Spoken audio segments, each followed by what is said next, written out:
ராமன் வந்திருக்காரு, கடைசியாக ராமன் வராரு. ராவணன் இல்லாமல் ராமன் வர முடியாது.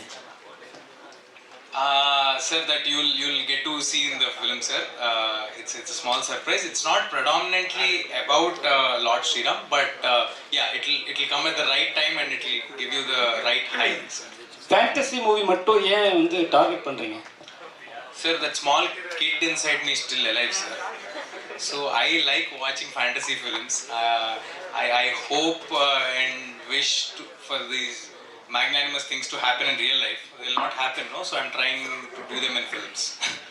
ராமன் கடைசியாக வந்தார்ல ஜெயராம் சார் கூட பேசும்போது, ஸோ அவரு நான் மகேஷ் பாபு லுக்கில் இருக்காரு. மகேஷ் பாபா ராமுடா காது சார். காது இல்லை சார். இல்லை ட்ரை பண்ணிக்கலாம், அதுமாதிரி ட்ரை பண்ணியிருக்கலாமே, அவரே கூப்பிட்டுருக்கலாமே. ஏன்னா நிறைய பேர் போட்டிருக்கீங்க, ஜெயராம் சார் போட்டிருக்கீங்க, ஸ்ரேயா இருக்காங்க, மகேஷ் பாபு ஒரு சீன் வர சொல்லி கேட்டிருக்கலாங்க. இல்லை sir, I wish but no, Mahesh sir didn't do this, sir.